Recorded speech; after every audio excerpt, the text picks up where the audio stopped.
Ted O'Brien is the Deputy Leader of the Opposition and the Shadow Treasurer. He joined me earlier. Ted O'Brien, welcome. Thanks very much, Sarah. Great to be with you. Just before we get to today's Reserve Bank decision, has there been any progress in the reconciliation talks with the Nationals? Well, actually, before we get to any of that, maybe I should say happy 40th birthday. Thank you. Look, in terms of the discussions with the National Party, they've been very cordial. They've been taking place in good faith, very constructive. As I hope you might understand, I won't go through the details today. They're discussions we're having in confidence, but it's great to be having those discussions with them. But just to be clear, are the Nationals at all receptive to Susan Lee's condition that the 3 senators whose resignations she accepted be benched for 6 months? How did that go down?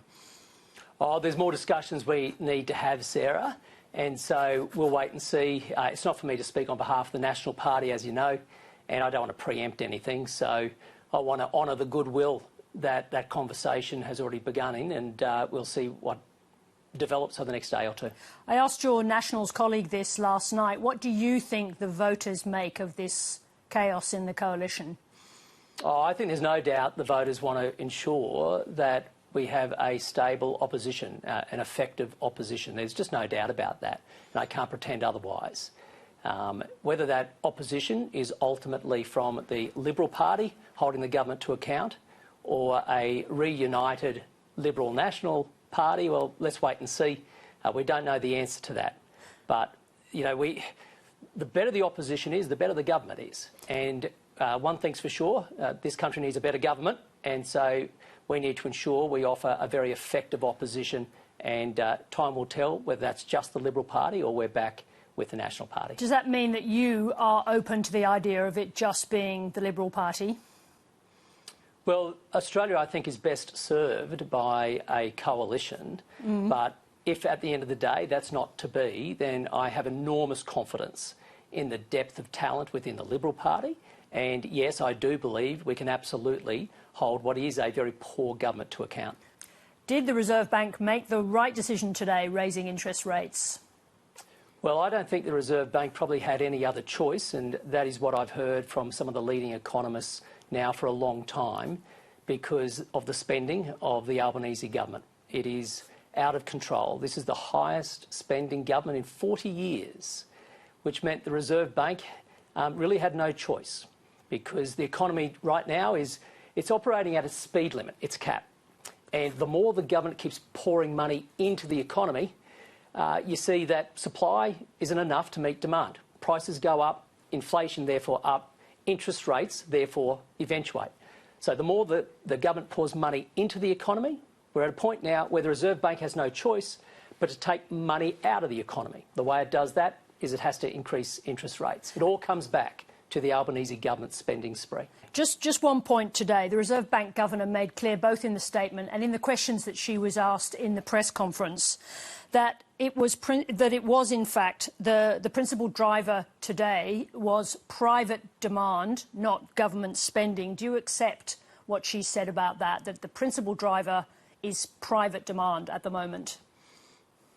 Sarah, I did listen to Michelle Bullock's press conference, and contrary to what the Treasurer was telling the Parliament in question time, she made it very clear that both public and private demand was an issue. And so she did not dismiss the importance of public demand, that basically you see both public, so government spending, public demand and private, butting up against the speed limit of the economy. And that is why you see the RBA making the decision today, because the government can't control its own spending.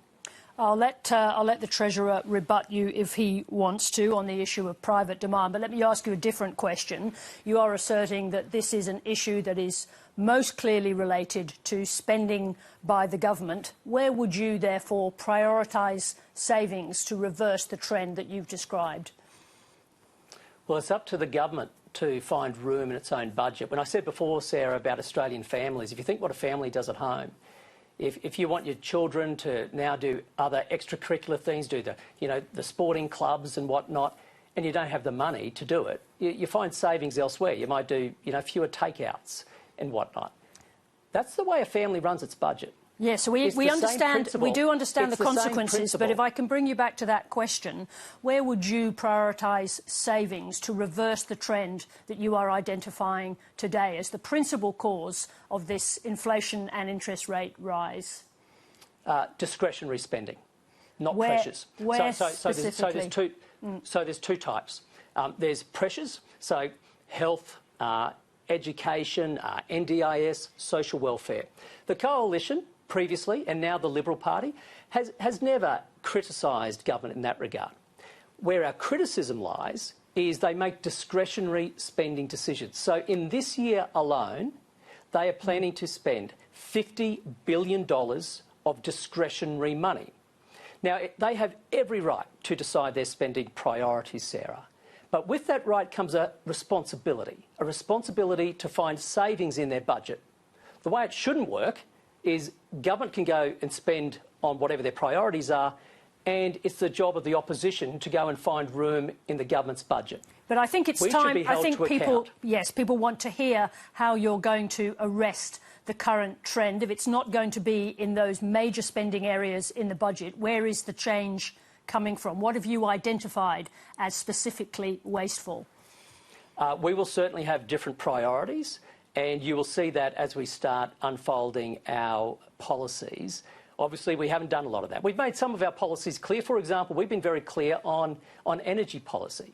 And so there are aspects of the government's budget which deals with, electric vehicles, fringe benefits taxes. I'm going to stop you there because that is, as you know, not a significant amount of money for shifting a trend in the kind of increase in GDP spending that you're referring to. So let's not go back to the EV tax, if I may ask you. Well, Sarah, with all due respect, I didn't say that's the single silver bullet, but I'm giving you a clear example. Now, that is worth $4 billion. It might mean nothing to the Labor Party, there's no doubt about that, but $4 billion is a lot of money. These are the sorts of things we've been very open about. The Net Zero Authority, more money. So where we start coming out with policies, you'll see we have different priorities. But the problem is this: the government has no discipline. It has no rules to contain the Treasurer's spending. This is the first Treasurer since Peter Costello with no rules about how to control spending. And this is the problem. They keep spending, but they don't find saves. Even as an opposition, the Liberal Party has already driven discipline within our own team. So if a shadow minister wants to come forward with new spending programs, they have to find savings so that it can be offset. This is a basic discipline of financial management. And it's a discipline that this government still has not learnt, despite being in government now for 4 years. Ted O'Brien, on this significant day, I really appreciate you joining us. Thank you very much indeed. Thank you very much, Sarah. Thank you.